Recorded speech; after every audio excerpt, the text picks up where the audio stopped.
Hello everybody and welcome to the channel. My name is Plami, and in this episode of Plami's Thoughts On, I'm going to be sharing my thoughts on the final two episodes of the first season of The Walking Dead World Beyond.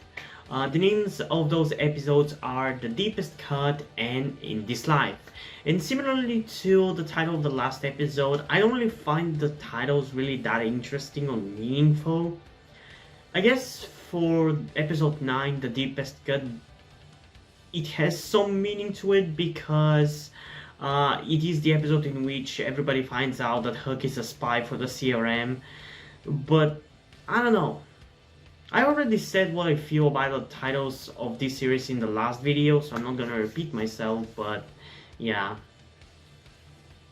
I don't really find the titles super interesting. In comparison, for the titles of Fear the Walking Dead Season 6, there have been actually some decent ones, although right now, off the top of my head, I can't really think of them, so you're gonna excuse me on that one. But anyway, before we get into the review of the finale, if you end up enjoying this video, I would really appreciate it if you like it and subscribe to the channel for more. And also, if you go over to Patreon and pledge any amount of support, that would greatly help me to continue doing these kinds of videos indefinitely, and allow me to do more of them, because I won't have to worry about having to work and make money and support myself in other ways. So I would really appreciate you if you do that. And additionally, I want to mention that I've actually recently released a new chapter of my ongoing zombie story, Dead Inside, over on Wattpad. And the links to all these things that I just mentioned is in the description, so you can go and check out Patreon, you can go and check out Wattpad. And I don't know if you're gonna like my story, but I would really appreciate it if you at least check it out. It would really mean a lot to me. If you don't like it, that's fine, but at least give it a shot. And maybe offer some criticisms, because I definitely need to see how people react to it to know what to change and how to get better, because I really want to get good as a writer, but so far I haven't really had any criticisms on my writing because nobody has read my stories. So yeah, I would really appreciate it if you do all these things. But anyway, without further ado, let's get into my review of those two episodes. And similarly to the last three, you could say, I honestly enjoyed these two quite a lot, although I feel like they probably could have condensed all the stuff that happened in these two episodes into one episode and maybe just do it a little bit extended.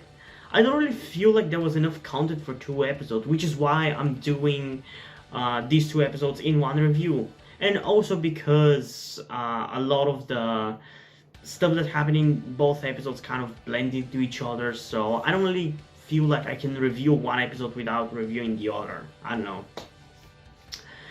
So yeah, I guess for episode 9, the biggest things that happen are probably the stuff with Elton, because as we saw in the last episode, he ends up following Silas and looking for him, but he also learned that his mom is dead, something which he wasn't necessarily sure of beforehand, until this point, I mean. And there's one pretty cool scene where he gets really angry at the fact that his mom is dead, and he ends up ripping apart his book, which is something very stupid for anybody to do whenever they're angry, because you're gonna be fucking sorry about it afterwards. I've done things like that. I can't really think of a specific moment when I've done it, but I'm sure I have done it before. I've definitely been angry that I've done something. I think the last time I did something like that was when I was going to university a few months ago, in like September 20th. For some reason I was really angry in the evening, and my parents had went to my aunt's place to drink, I guess, celebrate, I don't know. They lived nearby, so it wasn't anything about COVID or whatever. There wasn't worry about it. We were basically neighbors. And they had left me alone basically on the evening before the day on which I was going to go away. So I think because of that I was very irrationally angry, and I ended up smashing a plate with my knife because I was super angry, and I ended up cutting my finger, and I really regretted being angry about it. So there are times like that you end up doing things like that. So that was a scene that reminded me of that a little bit. But then following that scene, Elton, unsurprisingly, ends up fighting Percy because we never saw a body, so of course he's gonna be fucking alive. That's kind of a thing in the Walking Dead universe at this point. And again, unsurprisingly, he reveals to Elton that it was Hook who shot him, which we all already knew at this point because from the first second of the episode, Hook was clearly behaving as a fucking spy. Like, even a moron would be able to tell that there was something wrong, which is why I think they shouldn't have revealed all the stuff about Hook being a spy. I think they shouldn't have, so we could have found out about that ourselves and maybe be as betrayed as the characters were. Although I guess it kind of worked still the way it was revealed, because in that episode we were still shocked and we were still feeling betrayed that she was actually a spy, because we still didn't expect that to happen. I certainly didn't. But I think it just could have been cool with how blatant she was acting as a spy in this episode, to the point where even Iris was able to pick up on it, even though they kind of tried to play it into character development or something. Because if you remember a few episodes ago when we met Percy, she was kicking herself because she thought she was a good judge of character. So I guess we're supposed to believe that she's gotten better now because she was able to tell that Hook was a spy, or that there was something wrong with Hook, even though she was obviously being a spy in this episode. Like, it was super fucking blatant. At first it annoyed me a little bit, but afterwards it just became funny. So yeah, that was interesting. Something that still confuses me about this episode in regards to Hook being a spy is the moment where Hope finds out. I don't really understand the timeline, or how the fuck did she find out about it, because from what I understand, they had a certain, like, a notebook of codes, and Hope used a map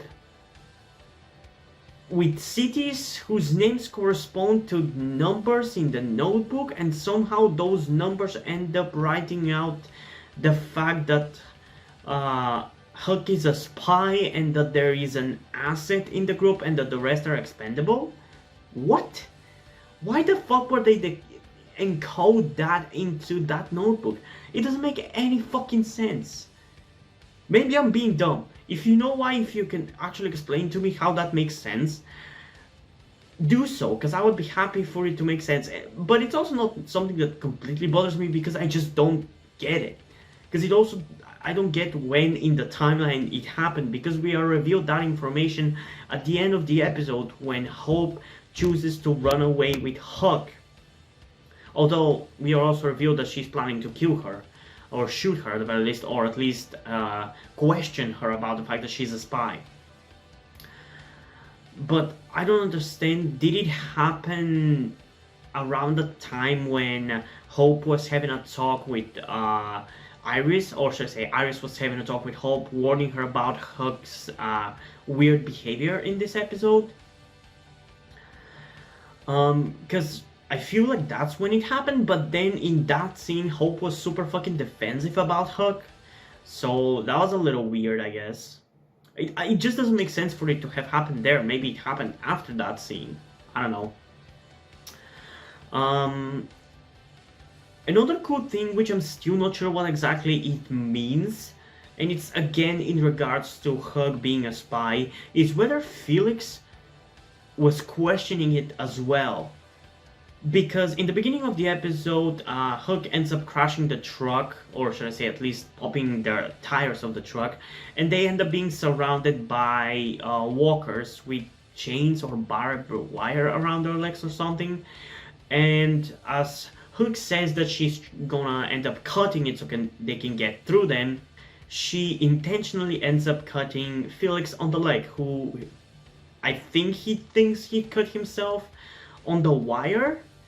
But there are a few moments in the episodes, especially in scenes where Hook leaves the room Felix is in, where he just looks as if he is questioning whether Hook is on their side. Like, it makes me feel like he knows, or at least he is wary of it. I don't know, but I guess he didn't know because later on when Iris ends up telling him that Hook is gone with Hope and that she was lying about a room on the upper floor of the house they were staying for a little bit, he refuses to believe that she is lying, or that she's not who she says she is, or that there is something wrong about her. It's kind of contradictory to what the previous few scenes showed us, you know? And by the way, that house actually reminded me a little bit of the house from the first season of Telltale's The Walking Dead. The one from episode 4, I believe it is. And by the way, I am looking to play through Telltale's The Walking Dead's 4 seasons again sometime soon, so if you're interested in that, do stick around, subscribe to the channel. You can actually check out my original first blind playthrough of the 4th season, which was released last year. It's the first video on my channel and it's a pretty trash quality, so I'm sorry about that as well. And honestly, I don't really think the new playthrough, which I'm going to be doing at some point soon, probably at some point in February or January, or maybe later this month. I don't know how it's going to turn out. We'll see. I don't think that playthrough is going to be super high quality, but I would say it's definitely going to be better because I've definitely gotten better at editing, at recording at proper good quality or decent enough quality. But yeah, we'll see how that's going to turn out. Okay, what else about this episode? I really like the scenes in which Elton was trying to save Percy. Like, he literally ended up dragging him away in the grass. And that was pretty cool to see that he wasn't willing to give up on him and wanted to save him. And in that scene where we first see Elton dragging Percy away, and he ends up sitting for like a few minutes rest, it's so confusing at first when Percy just gets up, sits beside him, and starts talking normally. I was like, the fuck? How the fuck is he suddenly okay enough to fucking walk when he was dying a few minutes ago? But I love how they played it as a hallucination. I feel like in this case at least they played it more realistic compared to, for example, what they did in season 10's episode 14, Look at the Flowers, in which Carol was imagining Alpha.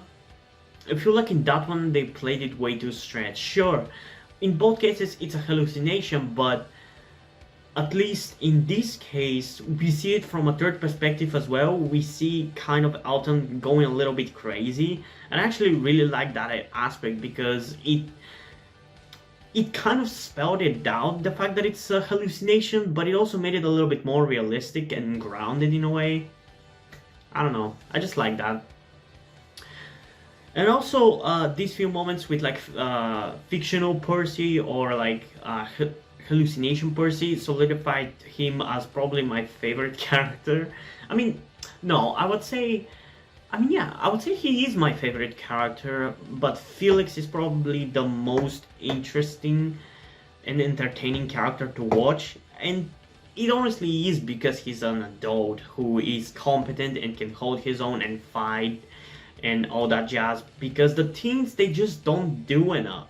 They just have tons of dialogue, and there are parts of the characters that I like for sure, and I like the performances for a lot of the characters, but they don't necessarily work as like protagonists for the Walking Dead show. I'm sorry, they just don't really work for me. especially considering what I want a Walking Dead show to focus on, which is the survival aspect and uh, just living in this world and the things that you have to do. They haven't really done much. They barely had to kill a bunch of walkers, and that's it. They haven't even killed people. Well, they have, but they haven't really killed on the show in their current versions. So yeah, at the end of the episode, Elton gets in touch with Huck through a walkie-talkie. I guess walkie-talkies, just like in Fear, are fucking like smartphones in the zombie apocalypse. I guess that's pretty much how they're played off as. I mean, it doesn't really bother me that much because they've been doing it for so long at this point. It was a thing in The Walking Dead season 8, I would say. It became pretty egregious. Fear the Walking Dead season 4, 5, and 6. And now with World Beyond as well. I mean, it's not a big thing. It's not far-fetched that they would be using walkie-talkies, but I do feel like it's far-fetched that they are able to connect to each other in so many different locations and at such big distances, you know? At a certain point, it just becomes too convenient that every time they connect perfectly with no issue whatsoever. Yeah, so yeah, if we take this episode on its own, I think it's fine. Like, it's an enjoyable episode. I enjoyed it. Especially, and by the way, weirdly enough, Iris actually became an actually pretty likable character in this episode. Took you long enough, but she did. And it was mainly because of the fact that she was the one to call out Huck, or at least to realize that Huck is not who she says she is, and that there is something off about her. It was a little bit of a wake-up call for me to have that reaction from the character that I like the least on this show. But it definitely made me warm up to her a little bit more, you know. Even though, as I said, Huck's behavior was pretty blatant for some reason. So yeah, these two episodes again bleed into each other a little bit too much. And by the way, I'm not really even going to talk about the scenes of Hope and Iris's father and that other CRM scientist lady. I guess I can just quickly say a few thoughts. I don't really get what they're trying to do with those scenes.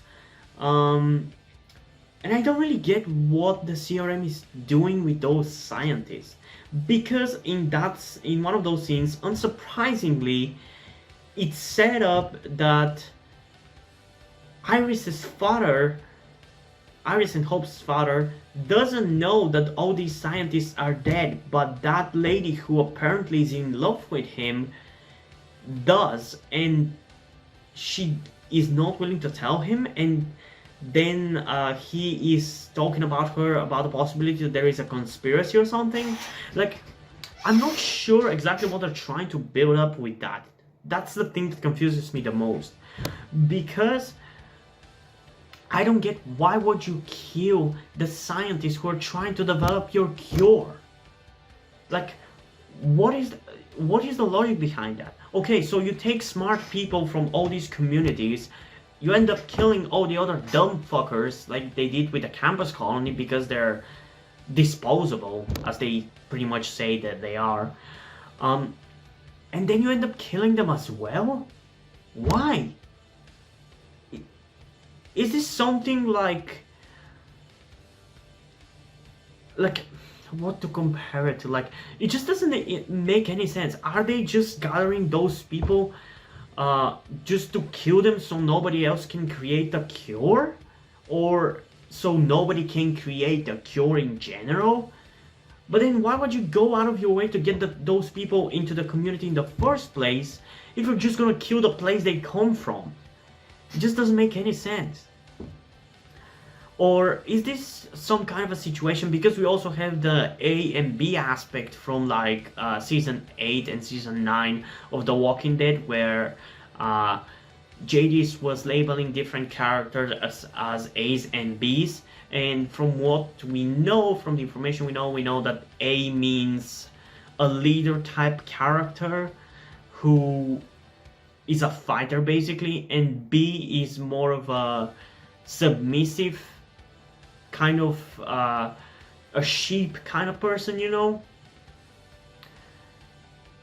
Is there something about the A people, aka the leaders type of characters, that makes them more likely to be immune? Is that what they're trying to go at? Because this is actually very, very similar to what the Maze Runner movie series and book series kind of did, I feel like. I mean, I've seen only the movie series, and out of the 3 movies, I would say only the first one is like good, while the other 2 are run-of-the-mill action zombie flicks, if I gotta be honest. I might do reviews on those movies at some point when I end up watching through all of them in one sitting, because I've seen the first movie dubbed in my language, I've seen the second movie in English, and I've only watched like YouTube videos and YouTube reviews of the third movie, so I haven't really even watched that one.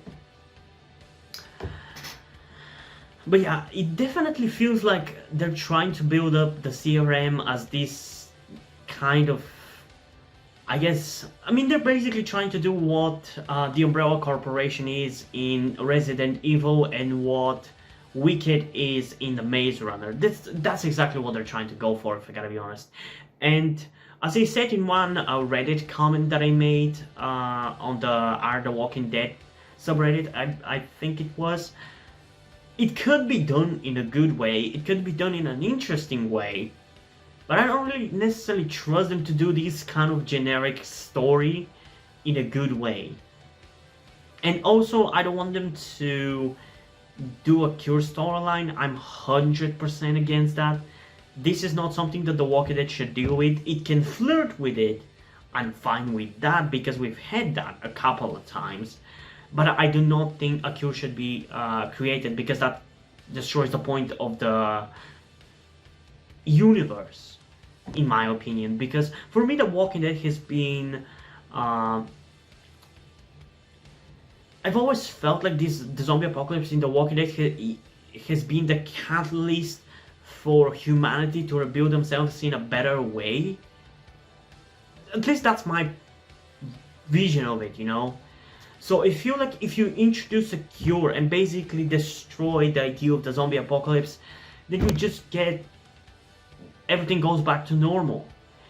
And while sure, at this point people can deal with zombies pretty easily, there's still something about the fact that it has changed the world that I really like that aspect. That's why I also don't like the ending of the comic book, where they say that in the safe zone that they've created, there are basically no walkers, to the point where people haven't seen them in decades.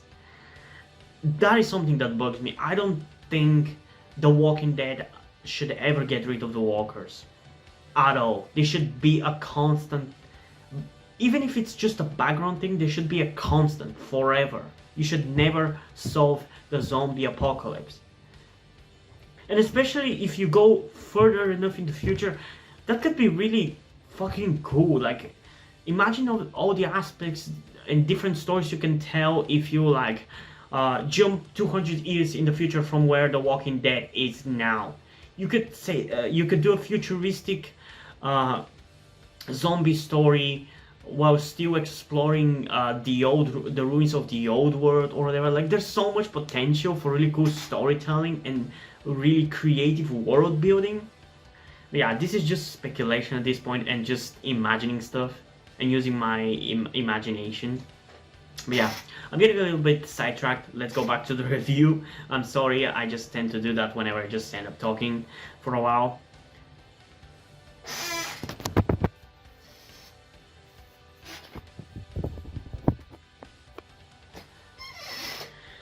So we basically end up episode 9 with Hope about to pull a gun on Huck. But then weirdly enough, in the next episode, it opens up with them in a completely different place and Hope pulling a gun on Huck. So that's a little weird. It's fine cliffhanger, I don't mind that, because it surprised me that she knew about the fact that she was a spy. She found out. Because I thought she willingly left with her because she's a dumbass bitch. But it's just a little weird that they're in completely different location, and the fact that Hope just doesn't fucking shoot her. Why? Why the fuck wouldn't you just shoot her? If you know that she's a CRM spy, she admits to being a CRM spy.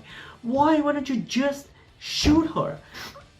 At the very least in the leg. Maybe not to death, but at the leg. Shoot her in the leg, for fuck's sake. I mean, I get it. She's a person you have been very close to, that you know. And I understand that. If in a real life situation, if I was in the same situation, I probably wouldn't want to shoot as well. But from a viewer's perspective, it's fucking frustrating. It's really frustrating, the fact that she didn't even attempt to shoot her.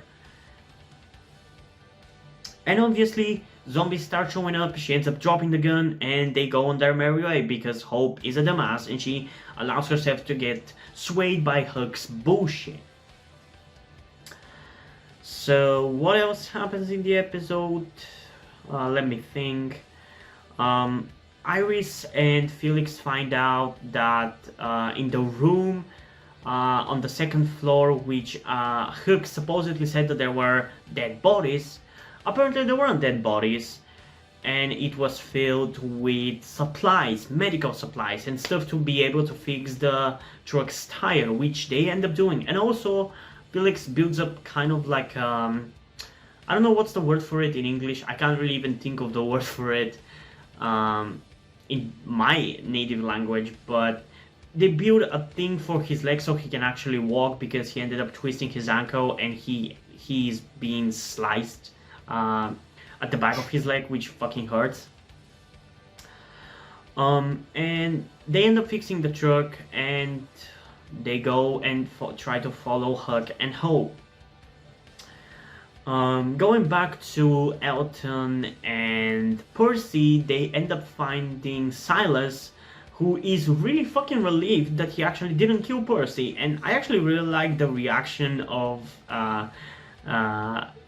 Silas when he finds out that fact. Like, the sheer relief in his face and the way he reacts is pretty realistic. Like, I actually really like that reaction. It was pretty good. Like, for the most of the season, I felt like the character of Silas is pretty good, but I feel like the performance wasn't really good enough. I feel like he was too timid and maybe even a little bit too subdued, and at moments even a little cringy. But in moments like this, and whenever he ends up screaming more like in episode 8 when he was trying to save his mom, I actually really like the performance by his actor, who I don't know who he is. I don't know his name. I think it's Hal Cumstone. That's an unfortunate name. When he actually is not subdued, I think he is actually a really good actor for that. So they end up meeting up, and they are planning on what they're gonna do and how they're gonna warn the rest about the fact that Huck is... I mean, they don't know that she's a spy for the CRM, but they know that she was the one who shot Percy. So there's that. Then, out of nowhere, the fucking CRM soldiers show up. I don't understand why they were there. I think it's implied because Silas ended up creating a fire, and because recently there have been a lot of stealing from the CRM.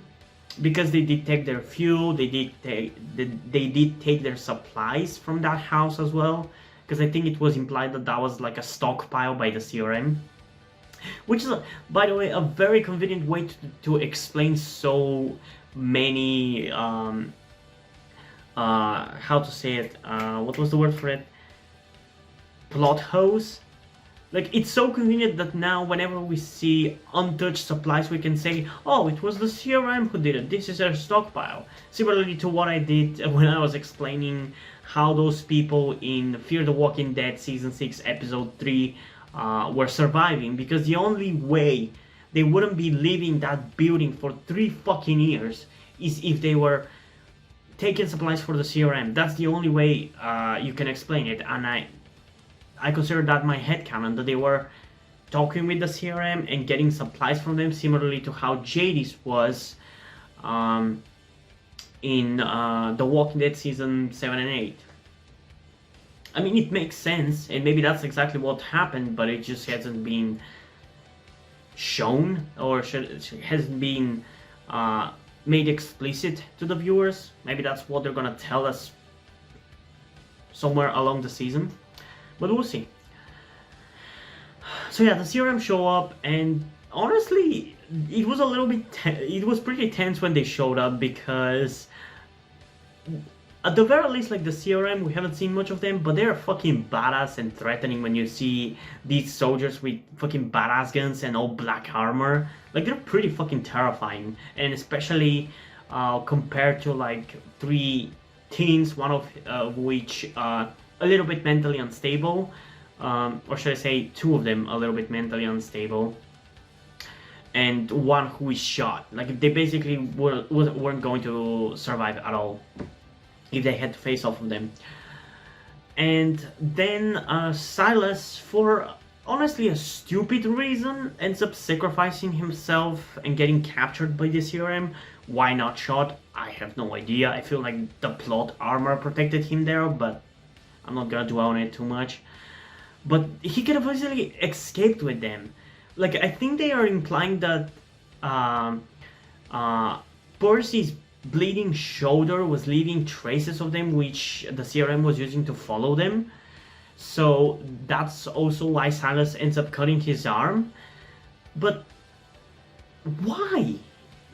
You could have escaped, for fuck's sake. I feel like that's just a plot convenience, if you ask me, honestly. Maybe because they're trying to get Silas to where Hope is. Which, again, why the fuck would the CRM not just shoot him on sight? They have been shown to be willing to do that. But no, they don't do it to him. Honestly, this moment especially felt very... I mean, this episode's finale in general felt very reminiscent of, again, the Maze Runner.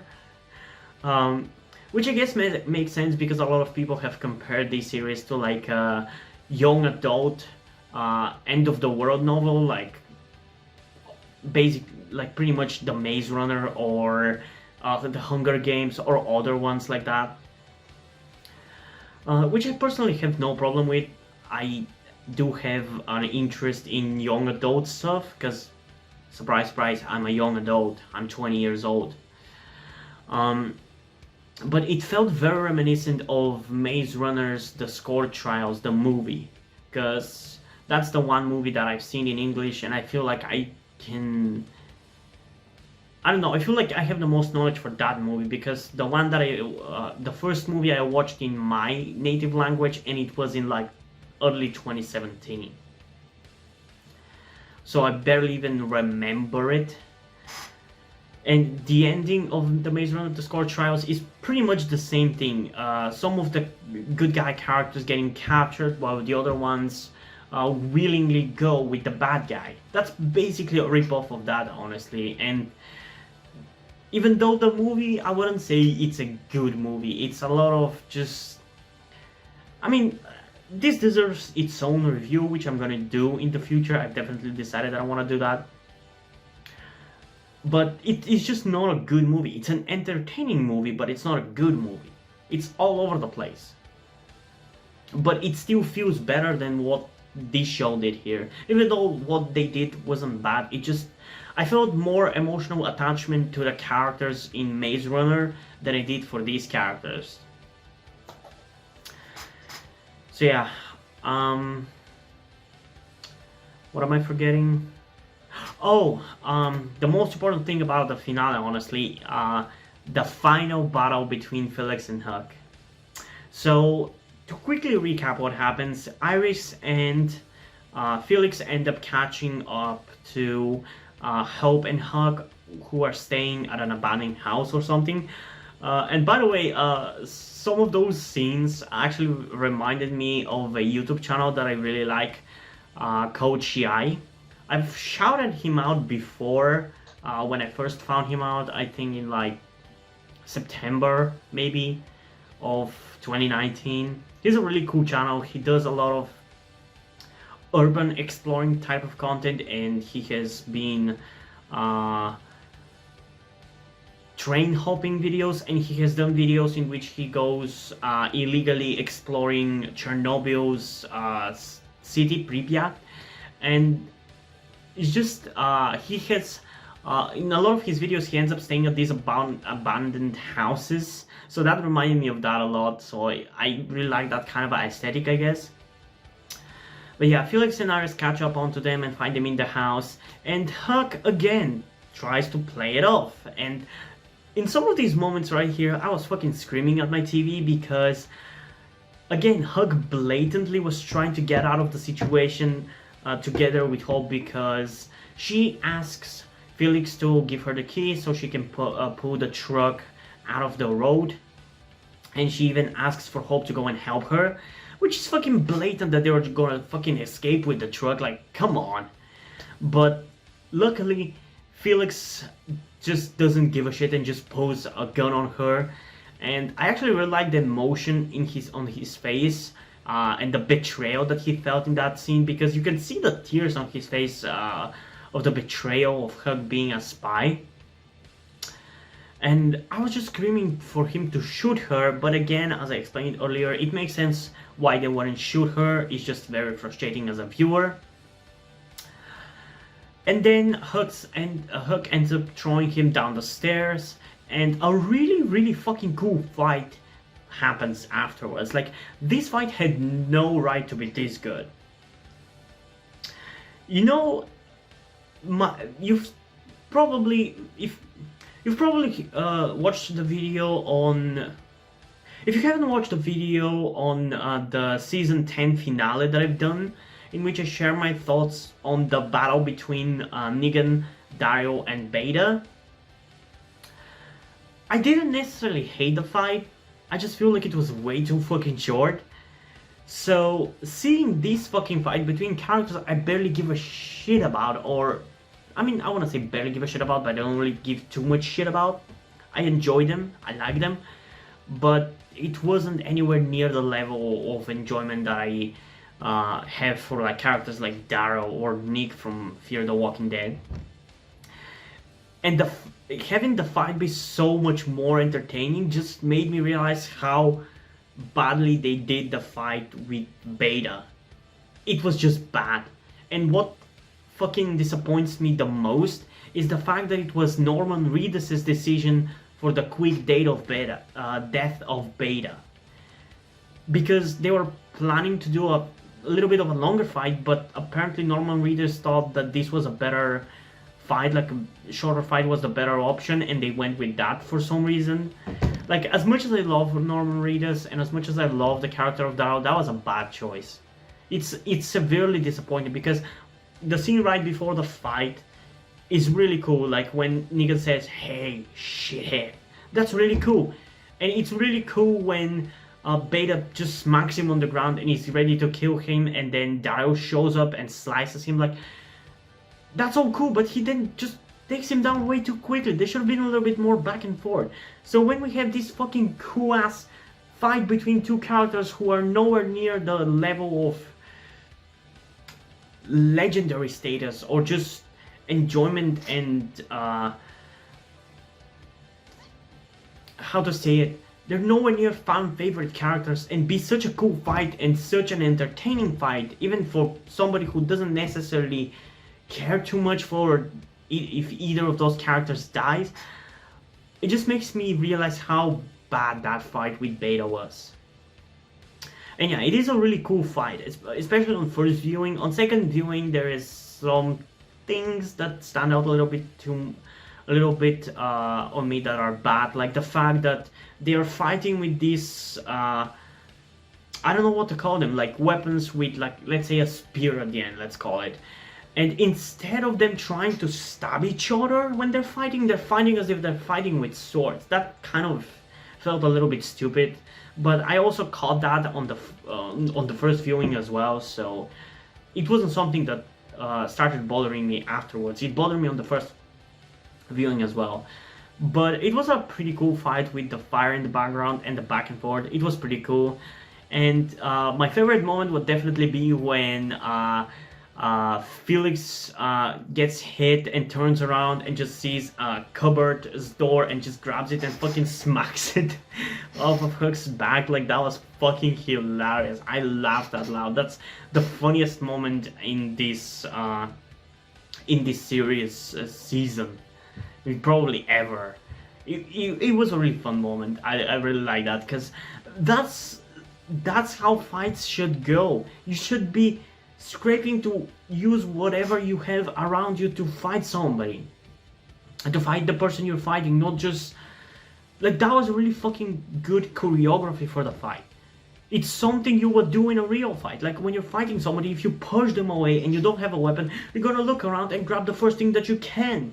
So that was a really realistic moment there that I really, really liked. But yeah, it was a really cool fight overall, and I guess it ended up in a pretty good way as well. Like, Felix is willing to sacrifice himself and allow Hope to shoot through him to heal Huck as well.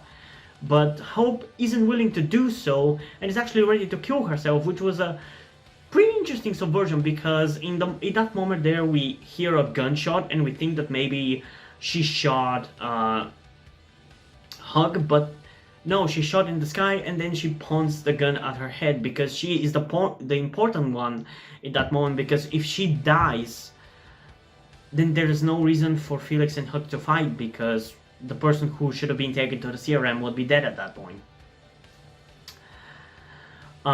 What bothers me afterwards a little bit though is the little moment where right before Huck and Hope leave for the helicopter pickup spot, where Felix is standing behind the truck, obviously pissed about the situation, and Huck just comes in and just talks as if everything's normal.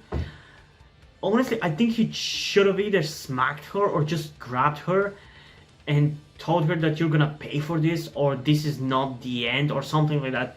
Because his silent but judging face, while really cool, I don't know, I just feel like he should have had more of a reaction there. A little bit more. And then I guess is the end of the episode, which, by the way, I forgot to mention earlier that there was a post-credit scene, which for some reason this show loves doing that, I don't know why, in which we see Felix's boyfriend, who we also, I think, saw in episode 9, being hunted by the CRM. Because I guess he ran away, because he was the person who went with Iris and Hope's father to that place to protect him and make sure he's safe or something. At least that's the impression that I got. And he is being hunted by the CRM. And by the way, that shot with the zombie in the ground, I really like it. It's just so cool. Like, you have a zombie whose head is sticking above the leaves, and his hand as well. It's really cool. It's probably gonna be the thumbnail for this video, by the way. I mean, you're gonna know at this point already, but I'm most likely gonna do that because it's such a good shot. So there's that post-credit scene, and then at the end of the 10th episode, Felix and Iris, who are just walking randomly in the woods, end up meeting him. At first I actually thought it was maybe fucking Morgan, because he was carrying a stick and he was black and I was only seeing like the bottom half of his face. But it wouldn't have made sense for it to be him. So it was actually a pretty nice reunion between those two characters, because we have seen some scenes between them together. But it was a nice emotional reunion for the characters. But it did bother me a little bit how both him, like Felix's boyfriend, and in the other scene, General Kublik, aka Huck's mom, who is the CRM lady,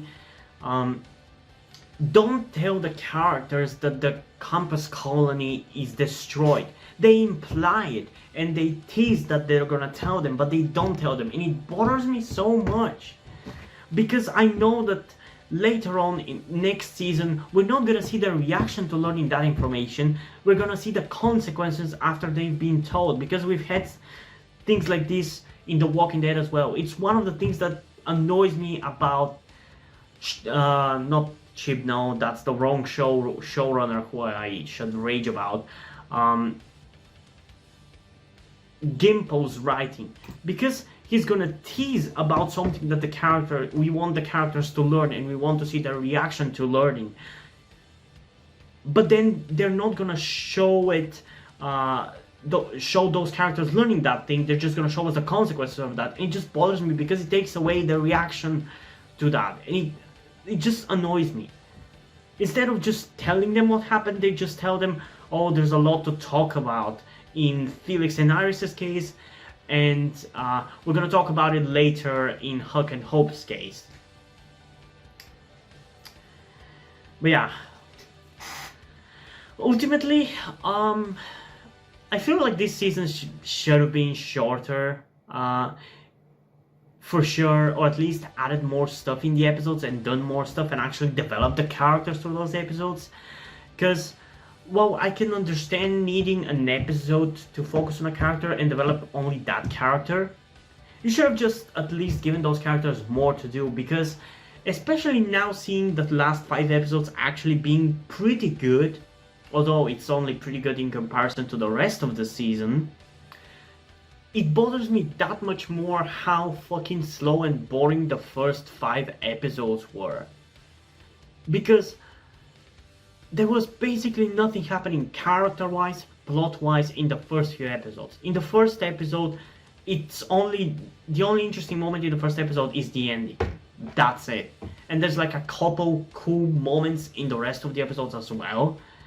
And I feel like they were just more focused on just style points and not even doing those style over substance things that well even. Because like, cool, you're gonna have a wolf in one episode, but you're not even gonna use the wolf as a cool threat. No, you're just gonna have the wolf stand there without barking in one scene, and that's gonna be it. Even though the trailer made it like it's gonna be a big threat for them. And it could have been cool if one of the characters maybe even got bitten by the wolf. Like, don't you think that would be fucking cool? And you could have easily done that, you know? And yeah, I still wouldn't call this season or the last few episodes objectively, like in terms of the Walking Dead universe and in terms of all shows ever, I wouldn't call any of these episodes good. They're mediocre at best. But they're also not bad. At the very worst, they're just boring. Boring in my eyes is not necessarily bad, because boring is boring, but bad could destroy everything. Because boring is boring, but you can overlook it. But bad could completely destroy a show or a franchise. Like, for example, this season, as boring as it is, doesn't really have anything canon destroying in terms of the Walking Dead universe, or anything that feels weird, corny, or as if it doesn't fit in the universe, you know. Compare this to some of the stupid shit that happened in Fear the Walking Dead season 4 and 5, especially season 5. Like, it's so retarded that the characters were stupidly able to use a fucking beer balloon, for fuck's sake. That's just stupid. That doesn't fit with the tone of the universe. That's what I consider bad. So, don't even come at me telling me that even Fear the Walking Dead season 4 and 5 are better than this shit. No, that's not true. They might be so bad it's good that you can laugh your ass off if you don't have any emotional attachment to the show. But I would much rather sit to another season of World Beyond like this than have Fear the Walking Dead go back to the annoying retardedness that it did in season 5. But yeah, overall, it's a little bit of a disappointing season. I still would keep my judgment for the season until I see the full series. Like, basically see the second season as well, because this is a limited series of only 2 seasons. And if the first season was only this slow and boring because they were just setting up the characters and the plot, and the second season is where shit is gonna go down, so that's where all the cool stuff and action is going to be, then in that case I wouldn't consider season 1 bad. I would still consider it bloated for no reason whatsoever, but I wouldn't consider it bad. But if season 2 is just more of the same, or not at the very least as good as the last 5 episodes of World Beyond, then yeah, I would consider this season bad for sure. I guess let's rate these 2 episodes. I mean, it's very hard to rate these episodes because, again, I enjoy them, but I think they're good in terms of World Beyond. In comparison to the rest of the Walking Dead universe, they're only just average and maybe a little bit above average. So I'm not sure exactly how I want to rate them. I guess I gave the last episode a 6.8 to a 7.8. So for this one, I'm going to give it a 7.4 to a 7.6 out of 10. I know it's a small margin, but I don't really think it's that much worse of an episode than a 7.4. Like, at the very least, that's what it feels like. It was a good episode. I enjoyed it. And the finale, I'm honestly gonna solidly give it a 7.9 out of 10. Or if you want me to give it a lower rating, it's a 7.6 to a 7.9 out of 10. I definitely think, in terms of actual plot and action, it was probably the most action-packed episode. I really enjoyed the action aspect of it, and especially the fight at the end. That's the thing that carries the episode the most. But I would say probably the best episode would be... I mean, there's a lot of different things that I like different episodes for, so I can't really even say what my favorite episode is, but I really liked episode 8. I really liked Percy's first episode because it reminded me of season 3 of the main show. And I liked the location, or the idea of the Blaze of Gory and the location with the school in episode 2 and 4, I think it was, respectively. But none of these episodes really feel like high quality that they would deserve to be considered my favorite, you know. So yeah. Overall, this show, I would give it a 6.4 out of 10. This season, on average, that's how I feel about it. 6.4. It's a little bit above average. Like, it's not bad. At the very least, it's competently made. But there's so much more you can do with this. There's so much more. Like, even the worst of The Walking Dead was much more exciting and interesting than this. So yeah, that has been a pretty long video. I think it's probably an hour long, judging by how long I've been talking. We'll see how much smaller the shorter the video is gonna get after editing, but yeah. It's gonna be weird not having a Walking Dead show to talk about for a little while, and the fact that the next thing Walking Dead that I'm gonna be talking about is going to be season 10C of the main show. But yeah, I've really been enjoying doing these reviews, and I feel like I've been getting better at doing these reviews, and I just love doing it. So I'm actually gonna start doing reviews to other shows as well, if I can do so episodically, because there are some shows that I can't really do it for. Like, for example, with the show Charmed, which, if you haven't heard of it, just Google it. I don't have the time to explain it to you. But after this video, I'm probably going to be uploading a video on one episode of the 4th season of Charmed, because that's where I am up to. And I will be doing just quick overviews of the seasons beforehand, because That show doesn't really have enough content in its episodes for me to review each episode one by one, but I will probably be trying to do it for the episodes going forward, but we'll see how that's gonna go. So yeah, if you're interested, subscribe and like this video. And yeah, hope you guys enjoyed this video. If you did, leave a like, subscribe. Also, check out the links in the description to my Twitter if you want to follow me there, and to my Wattpad where I post my stories, because in addition to doing all these videos on my channel, I'm also a writer.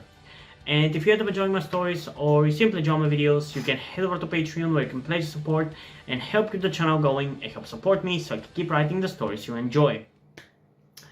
But still, if you don't want to do it, that's completely fine. You can still help me out in other ways, like liking this video, subscribing, and especially sharing this video with somebody who you think might enjoy it. And I think it's pretty much it for this video, so hopefully I'm gonna see you in the next one. Bye!